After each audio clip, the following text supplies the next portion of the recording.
मेरे प्यारे बच्चों, फिर से हम आपका स्वागत कर रहे हैं आपकी फिजिक्स की क्लास में। हम यहाँ पर प्रेशर की बात कर रहे हैं, प्रेशर के मेजरमेंट की बात कर रहे हैं, हम मैनोमेट्रिक इक्वेशन की बात कर रहे हैं। तो यहाँ पर मैनोमेट्रिक इक्वेशन से रिलेटेड हमारे पास नेक्स्ट क्वेश्चन हमारी स्क्रीन पर है। In a given U tube open at left end close at right end पर क्लोज है। If the pressure above the liquid in the right arm is P, जैसे diagram हमको दिख रहा है, यहाँ से ये जो राइट साइड का जो कॉलम है ये ऊपर से पैक है और यहाँ इनसाइड जो प्रेशर बना वो पी प्रेशर बना, ऐसा वो कह रहे हैं। Find the value of P, P का वैल्यू हमको फाइंड करना है। डी टू का वैल्यू यहाँ पर जो लिक्विड कॉलम हमने फील कर रखा है वो फील कर रखा है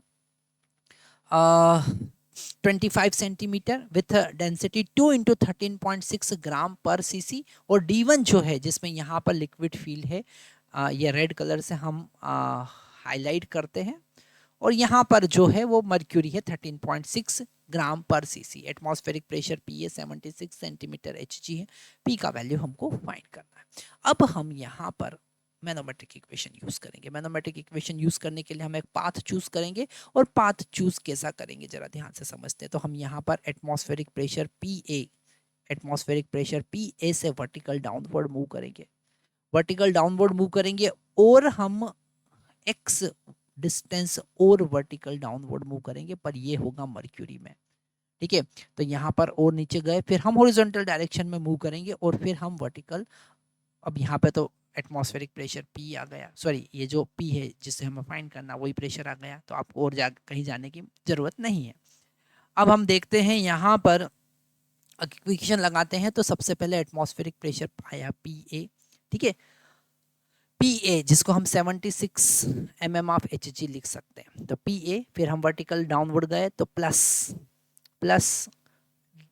H मतलब 25 सेंटीमीटर इंटू D2 इंटू जी, ओके, इंटू जी। फिर हम और वर्टिकल डाउनवर्ड गए तो यहाँ पर अब हमारा प्रेशर बना plus X that is 26 centimetre, okay, into D1 into G is equal to P. तो ये हमारा पी बना। पी प्रेशर कितना होगा? पी प्रेशर होगा पी ए मतलब 76 इंटू 13.6 इंटू जी, ये है पी ए। एटमॉस्फेरिक प्रेशर जो होता है 76 mm ऑफ Hg होता है, और वो आप इससे फाइंड कर सकते हैं। प्लस 25, D2 का वैल्यू है 2 इंटू 13.6, 2 इंटू 13.6। और अगर आप यहाँ पर 13.6 और g का मल्टीप्लाई नहीं करते हैं, केवल मर्क्यूरी, क्योंकि पूरा मर्क्यूरी के रिस्पेक्ट में, आप यहाँ पर ये 13.6 कैंसिल कर देते हैं, ठीक है, और यहाँ पर g भी हम कैंसिल कर देते हैं।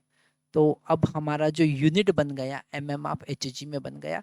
तो Pa का वैल्यू 76 mm ऑफ g, और यहाँ पर ये जो प्रेशर है ये हो गया 25 इंटू 2, क्योंकि यहाँ पर डेंसिटी 2 टाइम्स है, तो ये D2 का वैल्यू और 13.6 हमने कैंसिल कर दिया, ठीक है।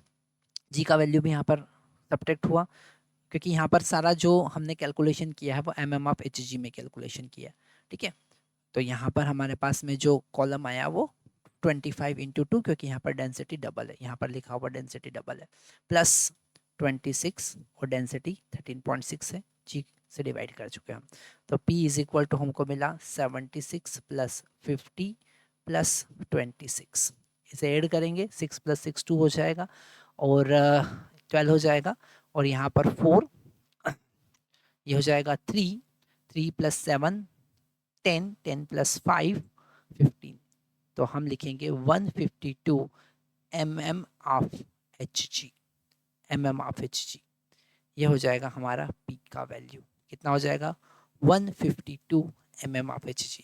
तो यहाँ पर कैलकुलेशन जो है हमने बड़ा इजी कर दिया है। अगर आप यहाँ पर ATM में या फिर पास्कल में मेजर नहीं करते हैं, mm ऑफ Hg में मेजर करते हैं, क्योंकि पूरा मर्क्यूरी के टर्म में दे रखा है, 13.6 के टर्म में दे रखा है ना।